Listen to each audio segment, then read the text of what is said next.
Middle ഈസ്റ്റിൽ നിന്ന് പുറത്തുവരുന്ന വാർത്തകൾ ലളിതമായി പറഞ്ഞാൽ ലോകം മറ്റൊരു വലിയ യുദ്ധത്തിന്റെ നിഴലാണ്. കാര്യങ്ങൾ അത്ര സുഖകരമായിട്ടുള്ള രീതിയിലല്ല മുന്നോട്ട് പോകുന്നത്. നമ്മൾ കഴിഞ്ഞ വീഡിയോകളിൽ കൃത്യമായിട്ട് പറഞ്ഞ ഒരു കാര്യമായിരുന്നു, ഇസ്രായേലിന്റെ നെഞ്ചിലേക്ക് ഇറാന്റെ ഭാഗത്ത് നിന്ന് ശക്തമായിട്ടുള്ള ഒരു പ്രഹരം കിട്ടും എന്നുള്ളത്. എന്നാൽ കിട്ടിയ അടിക്ക് ഒട്ടും സമയം കളയാതെ ഇസ്രായേൽ അതിശക്തമായിട്ട് തന്നെ തിരിച്ചടിക്കുകയും ചെയ്തു.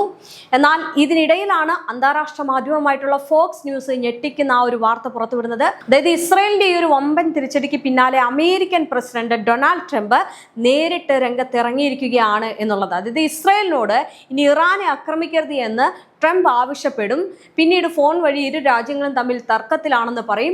പിന്നെ ഈ ഒരു ഇതിൽ ഭിന്നത വന്ന് എന്ന് പറയുമ്പോഴും അവിടെ വലിയൊരു നീക്കം നടക്കുന്നുണ്ടായിരുന്നു. അതായത് നിലപാടില്ലാത്ത ട്രംപ് ഇതൊക്കെ ഇങ്ങനെ മാറ്റി മാറ്റി പറയുകയും അതിനോടൊപ്പം തന്നെ ഇസ്രായേലിനെ സപ്പോർട്ടും ചെയ്യുകയായിരുന്നു.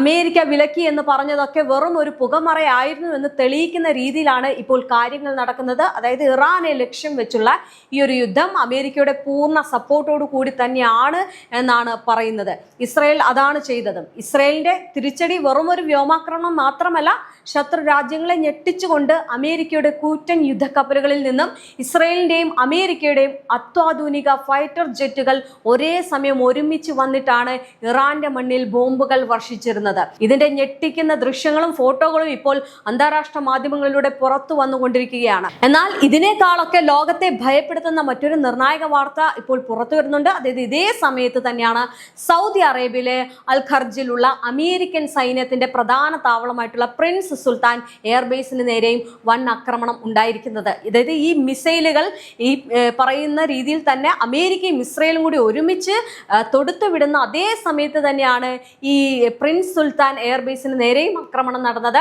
അതിശക്തമായിട്ടുള്ള സ്ഫോടനങ്ങളാണ് അവിടെ ഉണ്ടായിരുന്നത്. വലിയ രീതിയിലുള്ള സൈറണുകൾ മുഴങ്ങുന്നു, വലിയ രീതിയിലുള്ള നാശനഷ്ടങ്ങൾ ഉണ്ടാകുന്നു. അങ്ങനെ അമേരിക്കയും ഇസ്രയേലും ഒന്നിച്ച് ഇറാന്റെ ഹൃദയഭാഗങ്ങൾ തകർത്തപ്പോൾ തിരിച്ചടിയായിട്ട് സൗദിയിലെ അമേരിക്കൻ ബേസ് തകർക്കാൻ ആരാണ് തുനിഞ്ഞിറങ്ങിയത് എന്നുള്ളൊരു ചോദ്യമാണ്. അവിടെ ആരാണ് ആക്രമണം നടത്തിയത്?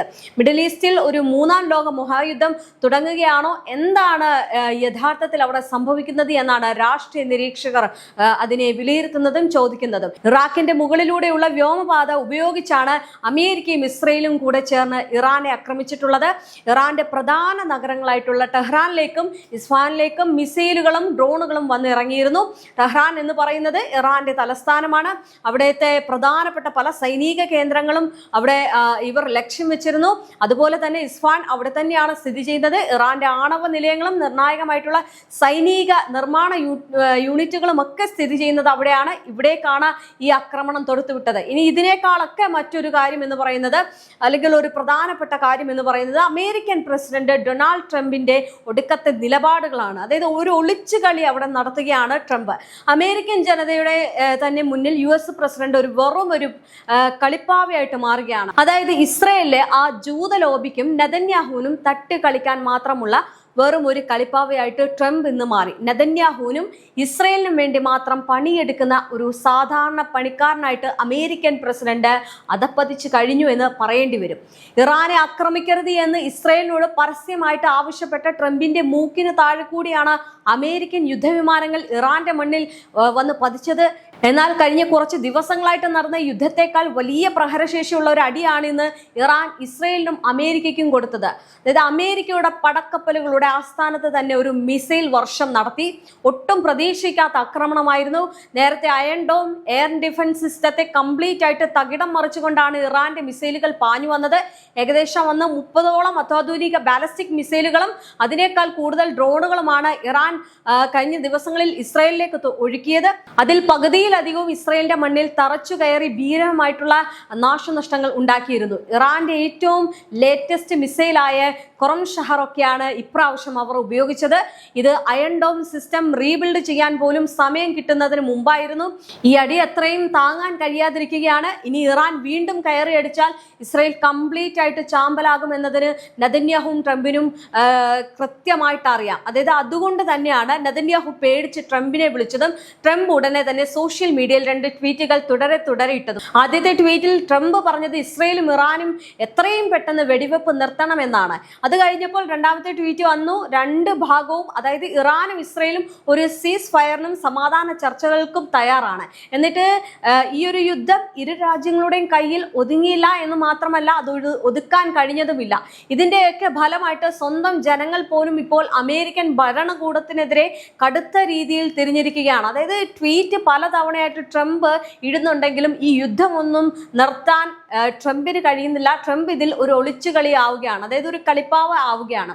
സ്വന്തം രാജ്യത്തെ സാമ്പത്തിക പ്രതിസന്ധികളും ജനങ്ങളുടെ ആവശ്യങ്ങളും കണ്ടില്ലെന്ന് നടിച്ച് മറ്റൊരു രാജ്യത്തിന്റെ യുദ്ധത്തിന് വേണ്ടി കോടികൾ ഒഴുക്കുന്നതിനെതിരെ അമേരിക്കൻ തെരുവുകളിൽ ജനരോഷം ആളിപ്പടരുകയാണ്. അന്താരാഷ്ട്ര മാധ്യമമായിട്ടുള്ള AP ന്യൂസ് പുറത്തുവിട്ട ഒരു വീഡിയോയിൽ ഒരു ഇസ്രയേലി സ്ത്രീ വന്ന് വ്യക്തമായിട്ട് പറയുന്നുണ്ട്, ഈ ഒരു യുദ്ധം ഞങ്ങൾക്ക് വേണ്ടിയുള്ളതല്ല, ഇവിടുത്തെ ഗവൺമെന്റിന് വീണ്ടും അധികാരത്തിൽ വരാൻ വേണ്ടി പാവപ്പെട്ട ജനങ്ങളെ ബുദ്ധിമുട്ടിക്കുകയാണ്. സ്വന്തം ജനങ്ങളെ കുറിച്ച് ഒരു കരുതലും ഇല്ലാത്തത് കൊണ്ടാണ് നെതന്യാഹു ഈ ഒരു യുദ്ധം ഇങ്ങനെ നീട്ടിക്കൊണ്ടു പോകുന്നത് എന്നാണ് അവർ പറയുന്നത്. ഈ ഒരു ഒറ്റ യുദ്ധഭീതി കാരണം അന്താരാഷ്ട്ര മാർക്കറ്റിൽ മാത്രം ലക്ഷക്കണക്കിന് കോടി രൂപയുടെ ഇടിവാണ് ഒരൊറ്റ ദിവസം കൊണ്ട് ഉണ്ടായിരിക്കുന്നത്. ആഗോള സമ്പദ് വ്യവസ്ഥ തകരുന്ന വലിയൊരു ഭയം കൊണ്ട് തന്നെയാണ് അമേരിക്കൻ ഭരണകൂടം ഓടി വന്ന് ഇറാന്റെ മുൻപിൽ വെടിനിർത്തലിനായിട്ട് യാചിക്കുന്നത്. ഈ അമേരിക്കയിലും ഇത് തന്നെയാണ് അവസ്ഥ. അവിടുത്തെ ജനങ്ങളും പറയുന്നത് ഈ യുദ്ധം കൊണ്ടുവന്നത് ഇസ്രയേലാണ്, ഇസ്രയേൽ പറഞ്ഞിട്ടാണ് ട്രംപ് ഈ കാര്യം ചെയ്യുന്നത്, ജനങ്ങളെ നോക്കുന്നില്ല. അതായത് ഇസ്രയേലിലും അമേരിക്കയിലും 2 നേതാക്കൾക്കുമെതിരെ ജനങ്ങൾ വലിയ രീതിയിലുള്ള പ്രതിഷേധവുമായിട്ട് തെരുവിൽ ഇറങ്ങുന്ന സാഹചര്യം വരെ ഉണ്ടായിട്ടുണ്ട്.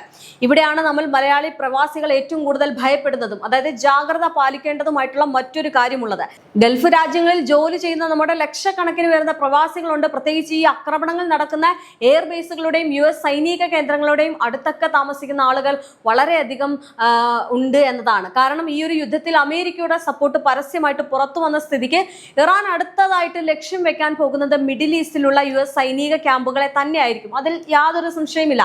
ഇനി കുവൈറ്റ് അതുപോലുള്ള UAE അൽദഫ്ര തുടങ്ങിയ സ്ഥലങ്ങളിലേക്കുള്ള US ബേസുകൾക്ക് നേരെ ഇറാന്റെ മിസൈലുകളോ സൂയിസൈഡ് ഡ്രോണുകളോ എപ്പോൾ വേണമെങ്കിലും പാഞ്ഞു വരാം. കാര്യങ്ങൾ ഇപ്പോഴും ഒരു കത്തിമുനയിലാണ് നിൽക്കുന്നത്.